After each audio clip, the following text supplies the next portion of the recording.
Oke guys, sebelum melanjutkan, jangan lupa like dan komen. Dan yang baru bergabung, jangan lupa subscribe dan aktifkan loncengnya.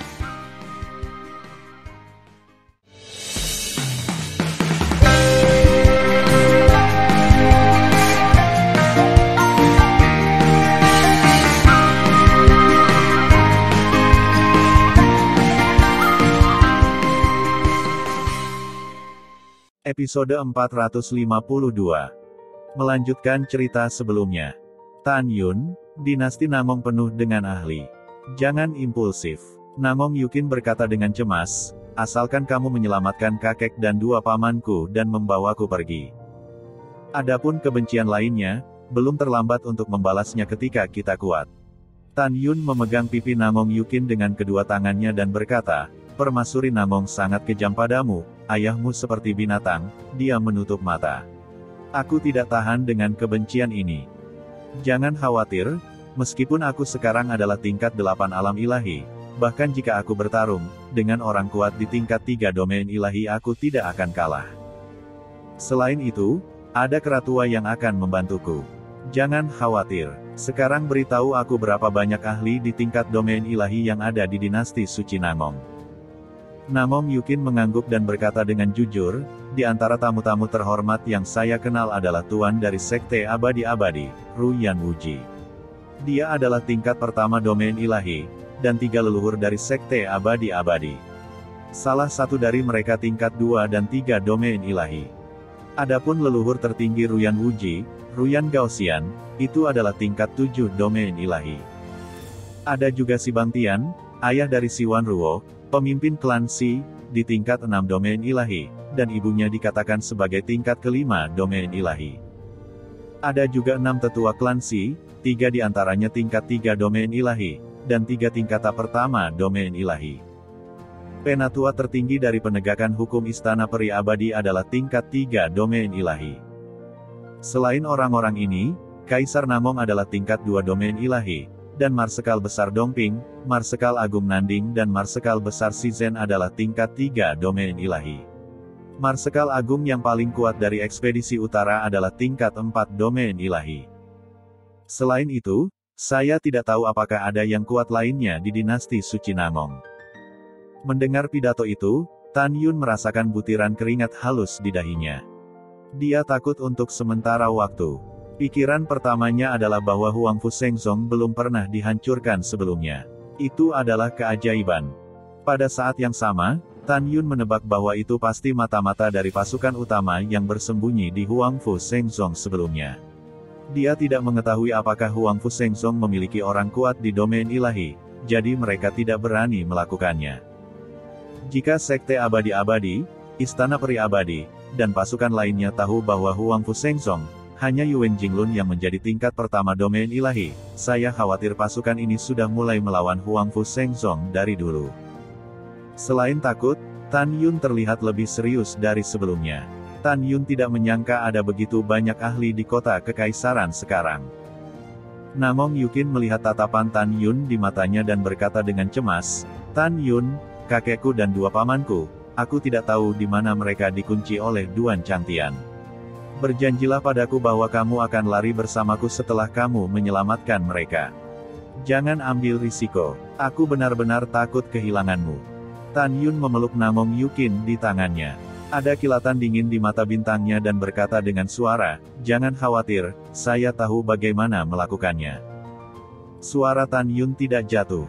Tiba-tiba, sebuah suara tua bergema di seluruh istana kekaisaran. Segera, itu penuh dengan gelombang suara yang tak terbantahkan, seperti terbang keluar dari istana kekaisaran dengan sayap tak terlihat dan berlama-lama di seluruh kota kekaisaran.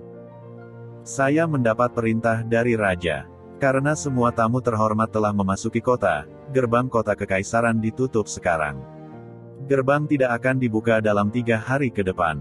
Seluruh kota akan bersenang-senang selama 3 hari. Tidak ada yang diizinkan meninggalkan kota selama periode ini. Jika tidak akan ada amnesti untuk dibunuh. Setelah mendengarkan, wajah Namong Yukin dan Tan Yun sama jeleknya. Tan Yun, apa yang harus kita lakukan? Namong Yukin khawatir. Gerbang kota kekaisaran akan ditutup, dan formasi perlindungan kota akan dibuka. Kita tidak bisa keluar. Gadis bodoh, jangan khawatir, aku punya rencana sendiri. Tan Yun dengan lembut mencium dahi Namong Yukin dan kemudian berkata, Yukin, pertama-tama kamu menemukan seseorang untuk menipu si Wan Ruo di sini. Dan menunggu membalas dendam, kita akan membahas detail pelariannya. Ya, aku akan mendengarkanmu. Namong Yukin mengangguk. Selanjutnya, Tan Yun mengangkat kendali mata ilahi Hong Meng atas dua pengawal yang menjaga aula Yukin, serta penghalang isolasi suara. Kemudian, suara ratapan Namong Yukin datang dari aula. Salah satu pengawal berteriak dengan cemas, ada apa dengan Tuan Putri? Aku tidak enak badan, pergi dan panggil ibuku. Tuan Putri, tunggu sebentar. Sesaat kemudian, kamar tidur raja. Di sofa si Wan Ruo dan raja dari istana Namong. Di luar istana, suara cemas pengawal, permaisuri, putri tertua tidak sehat dan situasinya dalam krisis. Raja Namong, yang merasa terganggu, sangat marah dan berkata, pergi. Tuan, maafkan kami. Penjaga itu pergi dengan panik. Di sofa, si Wan Ruo menunggangi Raja Namong dan berkata dengan tatapan khawatir, Raja, selir akan pergi melihat sekarang. Oh, jangan. Raja Suci Namong berkata dengan senyum cabul, kita akan bertarung 300 ronde lagi. Kiner adalah seorang praktisi. Dia akan baik-baik saja untuk sementara waktu. Dari kata-kata Tuan Suci Namong, tidak sulit untuk melihat bahwa binatang tidak sebaik binatang, dan menjadi seorang ayah adalah sia-sia. Tuan Suci, Kiner tidak sehat. Saya harus peduli. Si Wan Ruo memutar pinggangnya dan berkata dengan menawan, aku akan datang segera setelah aku pergi. Pada saat itu, aku akan melayani Raja Suci dengan baik. Mengecewakan. Raja Suci Namong berkata, tetaplah bersama Kiner malam ini. Saya akan pergi ke Liu Gaifei untuk melampiaskannya. Tuan, Anda nekrotik. Sebelum saya pergi, Anda akan lari ke selir Liu. Jika kamu marah, maka aku tidak akan pergi. Aku akan menemanimu mengunjungi Kiner, kata Raja Namong. Mendengar ini, jika si Wan Ruo secara alami tidak setuju, dia khawatir Yukin akan mengajukan gugatan setelah Tuan Suci Namong pergi. Mengetahui bahwa hati Tuan ada padaku, aku sangat puas. Si Wan Ruo berkata dengan sepasang madu manis, Tuan, pergilah mencari selir Liu. Aku akan menemani Kiner. Oke, jika Ruor perhatian padaku, hahaha. Ketika Raja Suci Namong senang, si Wan Ruo mengenakan pakaiannya dan berkata dengan keras, selir Liu, kamu rubah, kamu tidak akan hidup lama. Dan Yukin, jalan kecil, kapan sakit itu buruk. Sekarang, menahan amarahnya, si Wan Ruo itu membubung keluar dari aula dan terbang menuju aula Yukin. Sesaat kemudian, Tan Yun di kamar kerja di lantai 2 mendengar suara langkah kaki yang ringan dan memasuki aula di lantai pertama. Kemudian terdengar suara wanita yang kejam, jalan sialan, ada apa denganmu? Memang benar bahwa semakin banyak orang rendahan, semakin banyak omong kosong yang mereka miliki. Bang! Pada saat pintu kamar kerja didorong terbuka, si Wan Ruo tingkat 8 alam ilahi dicekik oleh Tan Yun dan tidak bisa bereaksi. Kamu, siapa kamu? Si Wan Ruo menemukan bahwa itu adalah seorang pemuda aneh yang mencengkram lehernya. Dia membentak tanpa rasa takut, beritahu aku siapa kamu. Plak. Tanpa berkata apa-apa, Tan Yun menamparkan wajah kiri si Wan Ruo. Pipinya merah dan bengkak, dan seteguk darah meluap dari sudut mulutnya. Sombong, kau tahu siapa aku? Jika kemarahan si Wan belum reda, Tan Yun menamparkan pipi kanannya lagi, dan sambil bernapas, telinga dan hidungnya berdarah. Dia benar-benar bingung. Dia adalah ibu dari sebuah dinasti dan dari keluarga Si. Dia tidak pernah berpikir bahwa seseorang berani menamparkan dirinya. Tan Yun mencengkram leher si Wan Ruo dengan tangan kanannya dan berkata dengan dingin, tidak peduli siapa kamu. Asal kamu tahu, cukup bagiku untuk membunuh siapapun yang Tan Yun inginkan. Apa? Mata merah si Wan Ruo melebar, kamu adalah Tan Yun. Bukankah kamu berada di gunung hukuman surgawi? Bagaimana kamu bisa berada di sini? Kamu adalah tingkat ke-8 dari alam ilahi sepertiku. Kota kekaisaranku dijaga ketat. Bagaimana kamu bisa masuk? Mendengar pidato itu, Mata Tan Yun menjadi tajam dan berkata, saya terlalu malas untuk berbicara omong kosong dengan Anda. Saya akan membiarkan Yukin puas dengan apa yang Anda lakukan pada Yukin. Mata ilahi Hongmeng. Mata Tan Yun meledak, dua mata merah aneh.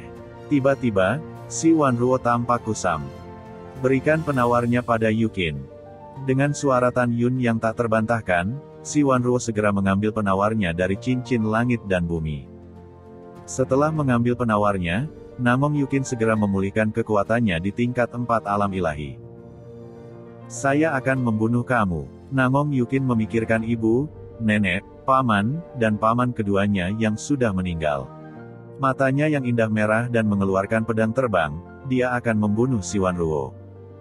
Yukin, tunggu. Tan Yun buru-buru berkata, selamatkan kakek, paman ketiga dan paman keempat terlebih dahulu, lalu bunuh dia.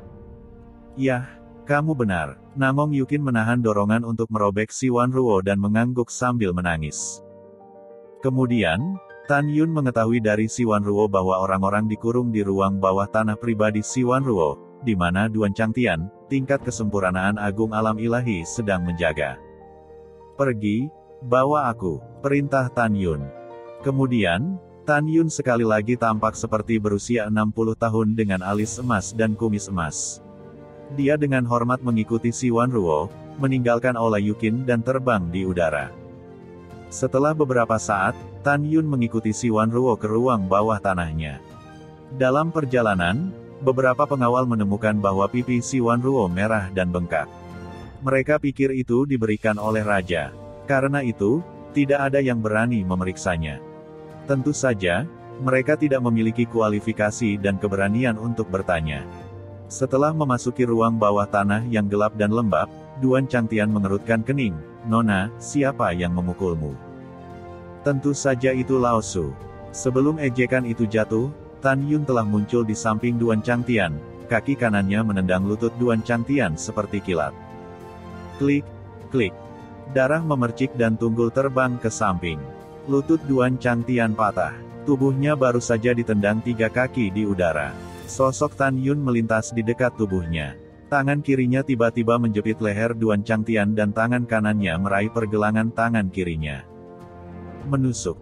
Dalam teriakan Duan Changtian seperti seekor babi, seluruh lengan kirinya terkoyak berdarah oleh Tan Yun. Bang! Tan Yun memukul dada Duan Changtian. Dada Duan Changtian runtuh, menyemprotkan darah ke mulutnya, dan tersentak, kamu. Siapa kamu? Aku yang menyelesaikan masalah denganmu.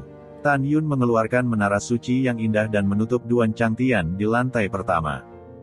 Tan Yun bergegas maju, menatap seorang lelaki tua dan 2 orang setengah baya yang ketakutan pucat, dan bertanya, apakah Anda kakek Yukin, paman ketiga dan paman keempat? Ya, Tuan. Paman ketiga Yukin berkata dengan gugup.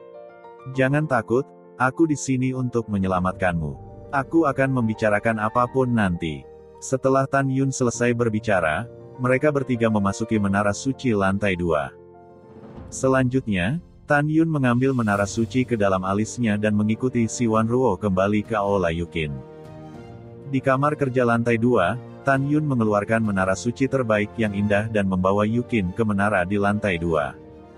Namong Yukin memeluk kakek dan 2 pamannya dan menangis terseduh-seduh. Selanjutnya, dia memperkenalkan Tan Yun kepada kerabatnya. Tan Yun berkata, kakek, paman ketiga dan keempat, untuk beberapa waktu ke depan, Anda akan tinggal di sini. Ketika kami kembali ke Gunung Tianfu, Anda akan keluar. Setelah instruksi, Tan Yun berkata dengan mata muram, Kiner, aku akan membawa Duan Changtian dan si Wanruo masuk. Oke, aku akan memotongnya berkeping-keping. Namong Yukin berkata sambil menggertakkan giginya. Tan Yun mengangguk. Tidak lama setelah meninggalkan menara lantai 2, dia datang ke menara lantai 2 dengan Duan Changtian di tangan kirinya dan si Wanruo di tangan kanannya. Dengan lambaian tangan kanan Tan Yun, aura keemasan terang berubah menjadi pola penjara dalam kehampaan. Segera, manipulasi pola pemenjaraan dicetak di tengah alis si Wanruo. Dia menjadi tidak berdaya untuk mengikat ayam. Tan Yun membebaskan kendali mata ilahi Hongmengnya. Duan Lao. Si Wanruo melihat Duan Changtian kehilangan 1 tangan dan 2 kaki, dan dia ketakutan. Nona, apakah Anda baik-baik saja? Duan Changtian berkata dengan lemah. Aku baik-baik saja. Si Wanru tiba-tiba berhenti, dia merasakan rasa membunuh, yang terpancar dari Namong Yukin. Kamu iblis perempuan, aku ingin kamu mati. Bibir Namong Yukin terbuka dengan lembut, dan pedang terbang-terbang keluar. Tangan kanannya menggenggam gagang pedang. Memikirkan ibunya yang sudah meninggal, tangan kanannya gemetar hebat. Membenci. Namong Yukin tidak pernah membenci orang seperti ini. Namong Yukin berjalan menuju Si Wanruo selangkah demi selangkah. Setiap langkah yang dia ambil, dia memiliki rasa kebencian yang kuat. Kebencian membuatnya hampir kehilangan akal saat ini. Kiner, jangan bunuh aku. Si Wanruo gemetar dan takut untuk duduk di tanah dan menggerakkan tubuhnya kembali ke tanah. Namong Yukin menutup telinga, matanya yang indah menunjukkan kilau haus darah. Pedang pertama ini adalah pedang yang kamu minta Duan Changtian untuk secara paksa menghancurkan Tan Yun dan aku. Dalam teriakan tragis Si Wanruo, Namong Yukin memasukkan pedang ke pergelangan tangan kirinya dan mematahkan otot tangannya. Wajah Si Wanruo memutih karena kesakitan dan berguling-guling di tanah dengan keringat. Kamu membuatku mengenali pencuri itu sebagai ibuku selama bertahun-tahun. Namong Yukin mengayunkan pedang di tangan kanannya dan memotong otot tangan kanan Si Wanruo dalam percikan darah. Yukin, aku salah. Tolong jangan sakiti aku lagi. Kalau tidak, beritahu klan Si dan ayahmu bahwa kamu dan Tan Yun akan mati. Jika tangan Si Wanruo berdarah, dia berlutut di depan Namong Yukin dan terus mengetuk kepalanya. Jangan sebut Raja Suci Namong, aku tidak punya ayah yang lebih rendah dari binatang. Namong Yukin menangis dan berkata, engah. Namong Yukin menusuk pergelangan kaki kiri Si Wanruo dengan pedangnya dan mematahkan hamstringnya. Ah, jangan bunuh aku, jangan siksa aku, Yukin, katamu, kamu membuat syarat. Aku berjanji padamu semua syarat. Si Wanruo menangis dan memohon belas kasihan. Aku tidak punya syarat. Namong Yukin berkata dengan dingin, jika harus ada satu syarat, itu adalah aku menginginkan hidupmu. Pada titik ini, jika Si Wanruo tahu bahwa tidak ada gunanya bertanya lagi, ketika dia ingin mengutuk Yukin, Tan Yun menembakkan gumpalan kekuatan spiritual ke tenggorokan Si Wanruo di antara jari-jarinya. Segera, dia tidak bisa mengucapkan kata-kata, tetapi hanya bisa mengucapkan teriakan yang membuat kulit kepalanya mati rasa. Si Wanruo, pedang keempat ini untuk nenekku. Pedang kelima untuk paman keduaku. Namong Yukin mengayunkan pedangnya, mengambil aliran darah dan memotong tangan kiri Si Wanruo.